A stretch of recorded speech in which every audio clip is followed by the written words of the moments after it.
இங்க ஒருத்தன் உங்களை விசிட் பண்றேன்னு கரெக்டா சொல்றேன். யார் விசிட் பண்றா? பிசாசு வந்து எப்பதான் வருவான்? நீ எப்பதான் வசனத்தை கேட்கறீங்களோ அப்பதான் வர.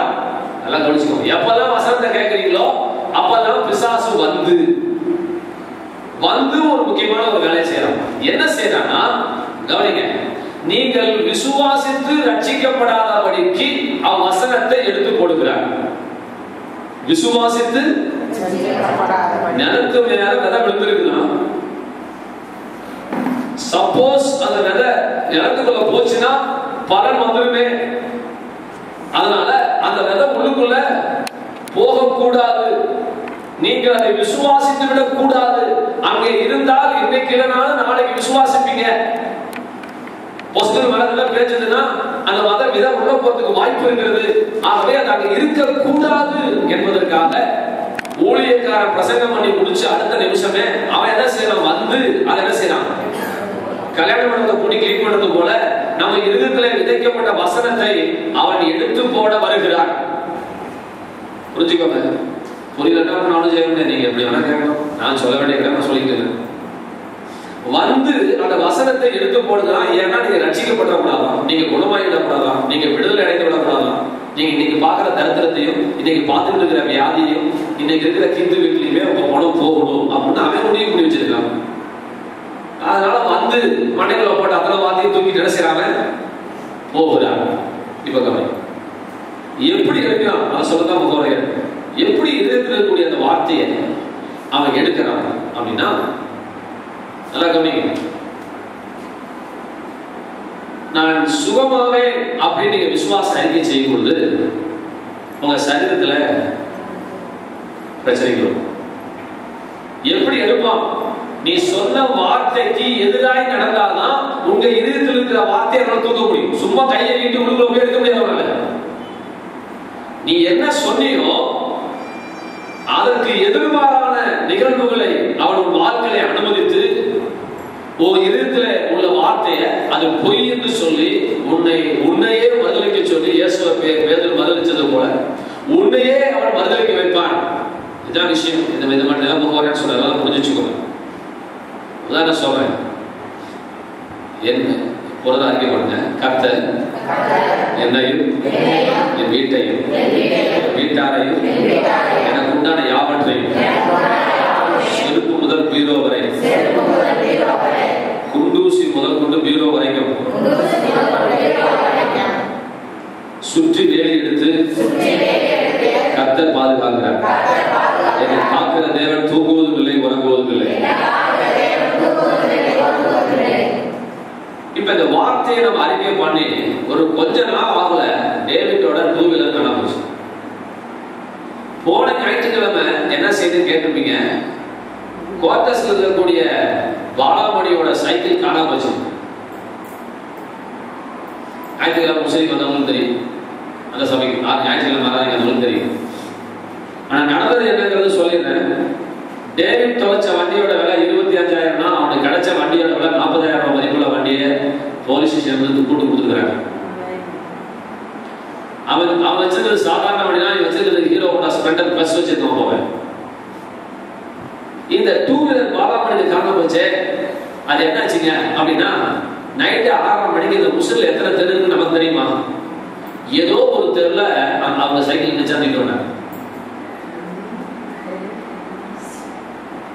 அன்னைக்கு சாயங்காலம் 6 மணிக்கு சைக்கிள் கிடைச்சிச்சு. நான் புதுக்கல 6 இருக்கிறனால சொல்றேன். 6 வந்தோடனே ஃபோன் பண்ணி சொல்லிட்டாங்க பாலாமணி சிஸ்டர் சைக்கிள் கிடைச்சிருச்சு. இன்னைக்கு காலையில போன் பண்ணி சார், கீரம்பூர் 50ஆம் வீட்டுல வீடு கூட்டியிருக்கு, பீரோ கூட்டியிருக்கு, 10 பவுன் 3000 பணம் பர்சுல வச்சுருந்தாங்க. பசங்க இன்னைக்கு காலையில் போன் பண்ணி அழுதுல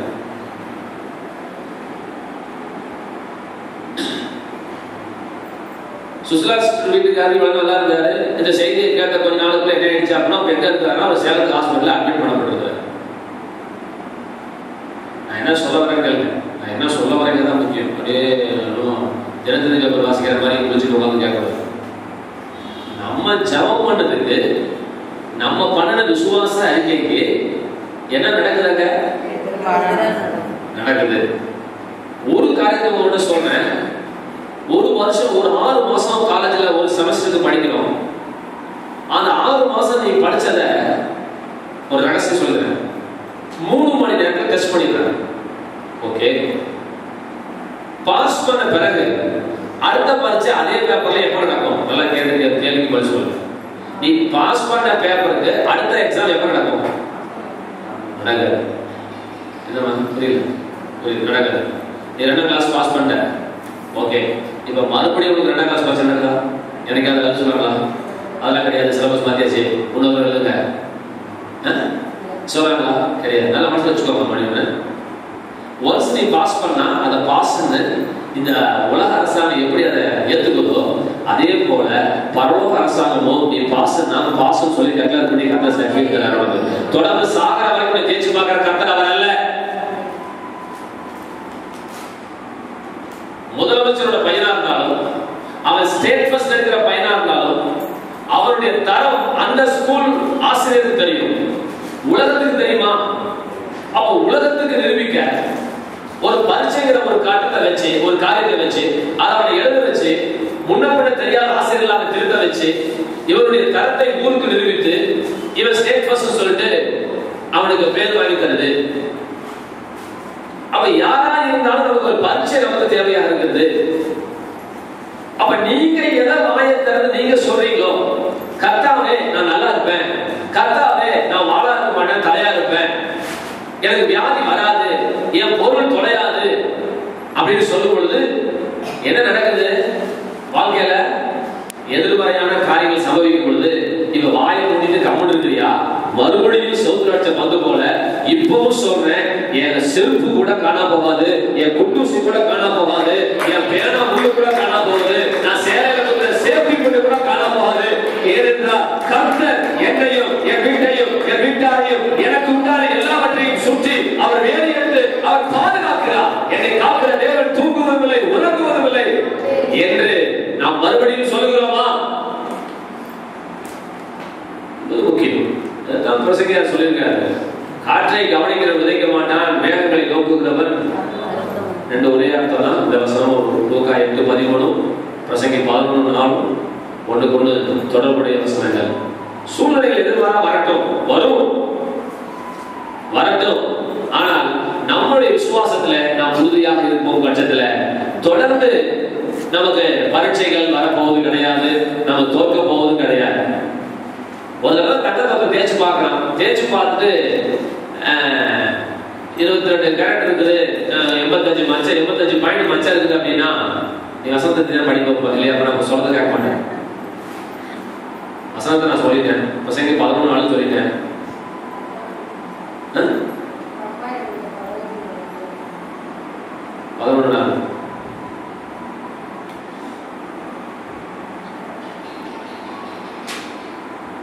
சூழ்நிலைகள் ஏற்றிக்க வேண்டிய தங்கத்தை ஒரு தான் தேய்ச்சி பார்ப்பாங்க இல்லையா? திரும்பி திரும்பி திரும்பி திரும்பி அடுத்த ரெண்டு பேங்க்ல வைக்கும்போது தேய்ச்சி பார்க்கலாம் இல்லையா? திரும்பி திரும்பி ஒரே தடவை 10 தடவை தேய்ச்சி பார்த்துட்டு இருக்க போறதில்ல. ஒரு தடவை தேய்ச்சா ரைட் முடிஞ்சு போச்சு. இதே போல தேவனும் நீங்க என்ன சொல்லி நீங்க படிக்காத பாடத்தை கத்தத்தை செஸ் பண்ண மாட்டாரு. நீங்க நான் படிக்கிறேன் அப்படின்னு சேலஞ்ச் பண்ணீங்கல்ல, என்னாலும் என் பிள்ளைக்கு சுமந்துடுவாரு, நான் நல்லா இருப்பேன், சம்பளம் வேணும் அப்படின்னு சொல்றீங்கல்ல, அதனால கத்தனை என்ன செய்றாரு? ஒரு சின்னதா ஒரு பரிசை கொண்டாடணும், அதை நம்ம தாராளமா ஜெயிக்கணும், ஜெயிக்க முடியும். சூழ்நிலைகள் எப்படி இருந்தாலும் பயப்படாதீங்க, நம்ம தான் ஜெயிக்க போறோம் அப்படின்னு சொல்லுங்க. இந்த சுசிலாமா இங்க இருக்கிற வரைக்கும் சும்மா தாட்பூர் தஞ்சாவூர் சொன்னாங்க. அங்க சேலம் ஹாஸ்பிட்டலுக்கு போன உடனே ஒப்பாரி வச்சு அழுகுது. அது நான் 5 பேரையும் நான் சொன்னேன், அந்த அம்மா நாகராஜா வாழக்கூடாது, அந்த அம்மா நாகராஜா வாழக்கூடாது கூடாது. அது உங்களுக்கு தெரியாது. ஒரு பெரிய சுகமளிக்கும் வரபெற்ற ஒரு மனுஷன், பேர் மறந்துட்டேன், கென்னத்து ஹேகின் கூட இருக்குன்னு நினைக்கிறேன். அவர் பேர் கூட்டம் போட்டு சுகம் நடக்கல. இப்ப என்ன வேலை செய்யுதுன்னு கேட்டான். ஒரு அற்புதம் கூட நடக்கலையா? நைட்டு 10 மணிக்கு கூட்டம் சொல்லி கேட்கறாரு, நைட் ஜாப் மட்டும் கேட்கறாரு. ஸ்லீப்பிங் டோஸ் வாங்கி போட்டு தூங்கு, நாளைக்கு மீட்டிங் போகும்போது தான் எழுதிக்கிறா. நீங்க முடிச்சுக்கிட்டு இருந்தா நாளைக்கு அற்புதம் நடக்காதுன்னா நீங்க நம்மளால சரி நான் படிச்சேன். அந்த அம்மாட்ட ஃபோன் பண்ணி சொல்லு, தூக்க மாத்திரையை போட்டு இந்த அம்மாவை தூங்கி கத்திரிக்கலாம் படுக்க சொல்லு, 4 போர்வை போத்துருக்கு, அவன் முடிச்சு நான் நடக்கும். இந்த அம்மா அழுதுச்சுன்னா அவர் அங்கேயே பெட்ல படுக்க சொல்லிவிடு. நினைச்சிட்டு இருக்கிறாங்க அதுதான் பாசத்தை வெளிப்படுத்துறேன்னு. வசனத்தை கீழே போட்ட நீங்க நம்ம பிரசங்கம் பண்ணிட்டு இருக்கிற வசனமே அதுதான். உலகத்துக்கு ஒத்து சிந்தியாதே, டாக்டர் சொல்றத சிந்தியாதே, உலகத்துக்கு ஒத்து நீ வேஷம் போடாதே, கர்த்தருடைய வசனத்துக்கு ஒத்து நீ ஓடிவா. அப்பதான் மனம் புதுசாகும். உன் மனசை பழசாக வச்சுட்டு இருக்கிற, உன் மனசை புதுசா பார்த்து உன் மனம் புதிதாக்குறதுனாலே மறுரூபமாகுங்க. அவங்க நல்லா தூங்கிட்டு அடுத்த நாள் போனார். ஏன் தூக்க சொன்னாரு? நீ முடிச்சிட்டு இருந்தா நீ கவலைப்பட்டு இருக்கிற, நீ முடிச்சிட்டு இருந்தா கவலைப்படுற, நடக்கலையே நடக்கலையே நடக்கலையே, இன்னைக்கு நடக்குமா நடக்காதா பாத்தியா. இப்ப அவர் சொன்னாரு இதெல்லாம் ஒண்ணுமே இருக்காது, நீ கூட்டத்துக்கு நேரடியா ஃப்ரெஷ்ஷா போகலாம், ஒண்ணுமே யோசிக்காதா, நீ ஒண்ணுமே யோசிக்காதா. நான் உங்களுக்கு சொல்றேன், உங்க சூழ்நிலை ரொம்ப மோசமா இருக்கும் போது டிவி போட்டு பாருங்க. அட்லீஸ்ட் உங்களால விசுவாசிக்க முடியல, பயப்படாம இருக்கு. விசுவாசிக்க முடியல, ஒன்னு தூங்கு டிவி பாரு, ஒன்னு தூங்கு அல்லது டிவி பாரு. நான் சொல்கிறேன் உங்களுக்கு பயப்படாதீங்க. வசனம் என்ன சொல்லுது? ஆண்டவர் என்ன பேசுறாரு? என்ன சொன்னார்னா, ஆத்மாவை பத்தி பேசணும், எண்ணத்தை பத்தி பேசிக் கொண்டிருக்கிறோம். ஆபிரகாம் ரோமர் 4ல அந்த வசனத்தை வாசிக்க போறான். ரோமர் 4ல அடுத்த பக்கம் போராடி, அவன் தன் சரீரம் செத்து போனதையும் சாராளுடைய கர்ப்பம் செத்து போனது. ரெண்டாவது வசனம் கேள்வி ரெண்டாமா மேல ரெண்டு வாசந்தா சொல்றேன் முடிச்சுட்டு இருக்கிற உன் கடவுள் இடத்துல வாசி ஆசிரியர் நம்பர் சொல்லு ஆசி. அவன் விசுவாசத்திலே பலவீனமா இருக்கவில்லை. அவன் ஏறக்குறைய 100 வயதுள்ளவனா இருக்கும்போது, நல்லா கவனிக்கணும், தன் சரீரம் செத்து போனதையும் சாராளுடைய கர்ப்பம் செத்து போனதையும் கவனிக்க. இது வரைக்கும் முக்கியம் இல்லை, இப்ப சொல்ல போறதா முக்கியம். தன் சரீரம் செத்து போனதையும் தன் சாராளுடைய கர்ப்பம் செத்து போனதையும் சொல்ல, எல்லாம் சொல்லுங்க, எண்ணாதிருந்தான். சொல்லுங்க, எண்ணாதிருந்தான், நினையாமல் இருந்தான், நினைக்காமல் இருந்தான், யோசிக்காமல் இருந்தான், சிந்திக்காமல் இருந்தான். வெற்றிக்கு ரகசியம், நீ எதை என்றியோ இரண்டாவது, நீ என்ன கூடாததை எண்ணாதே. ரோமர் 6ல சொல்லும்போது வாசிக்க வேணும். இதே இவர்தான் பேசுவார். இங்க என்னாதுன்னு சொன்னாரா? ரோமர் 6ல வந்து எண்ணிக்கொள்ளுங்கள் அப்படிங்கிற, என்ன இந்த கவுண்டிங் இல்ல, நினைச்சு பாரு அப்படிங்கிற. இங்க நினைக்கிறார். அப்ப நம்மள நினைக்க வேண்டாம். எதை நினைக்க கூடாது? எதிர்மறையான சூழ்நிலைகளை நீங்கள் நினைக்க.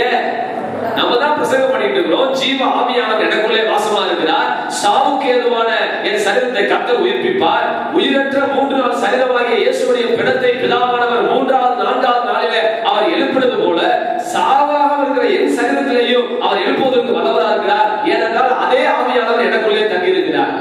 அவர் எனக்குள்ளே ஜீவனை தருவார். ஜீவன் அதிலிருந்து புறப்பட்டு போகிறது. அது புறப்பட்டு போகும் இடம் எங்கும் யாவும் ஆரோக்கியப்பட்டு பிழைக்கும் என்று சொல்லப்படுகிறது. எனக்குள்ளே ஜீவ ஆவியானவர் இருக்கிறார். அவர் ஜீவன் அதிகாரி இருக்கிறார். அவருக்கு சரீரத்தில் உச்சத்திலிருந்து உள்ளங்காலே பாயினார். அது பாய்கிற எல்லா இடங்களிலும் இந்த எல்லா அவயங்களும் ஆரோக்கியப்பட்டு பிழைக்கும். இத பேசணும், ஓடு ஒப்பாடி இருக்கிறது. என்ன பாருங்க, இன்னைக்கு டிஸ்சார்ஜ் சொன்னாங்க, இன்னைக்கு என்னமோ திங்கக்கிழமை டிஸ்சார்ஜ், திங்கக்கிழமை தான் தெரியுங்கிறாங்க. இன்னும் புதன்கிழமை வர முடியாது. ஏன் வர முடியாது? அந்த அம்மாவுக்கு இருக்கிற வரைக்கும் டிஸ்சார்ஜ் ஆக முடியாது. ஏன்? என் அம்மா ரொம்ப புருஷனை தாங்கிட்டு இருக்கிறது போல நினைச்சுக்கிட்டு இந்த அம்மா ஒரே கவலை, சோறு திங்கிறதுல ஒண்ணும் இல்லை, எப்ப பார்த்தாலும் அழுவாச்சு. இங்க இருக்கிற வரைக்கும் நம்ம கத்தருக்கு சோத்திரம், கத்தர் செய்வாரு, டாட்டா போட்டாங்க. அங்க சோதனை வரும்போது எக்ஸாம் நாள் என்ன படிச்சது? வீட்டுல படிச்சோமா? உங்களுக்கு எக்ஸாம் நடந்துகிட்டு இருக்குது, எக்ஸாம் நாள் என்ன படிச்சு சொன்னேன்? ஹலோ, இங்க ஒப்பிக்கிற மணிவரன் கேக்குறேன், எந்த கேள்வி கொஸ்டின் பேப்பர் டுக்கு என்ன கொஸ்டின் பேப்பர் கையில கொடுத்தாங்க, அது ஒப்பாரி வருது. நமக்கு எந்த கொஸ்டின் பேப்பர் வந்தாலும் நம்ம தோக்கக்கூடாது. ஆமென் சொல்லுங்க சார். நடு தெருவுக்கு வந்தா கூட பயப்படக்கூடாது சார். ஆமென் சொல்லுங்க. வெள்ளி கதவு மூடுச்சுன்னா தங்க கதவு எங்க திறந்துன்னு கேளுங்க. ஆமென்.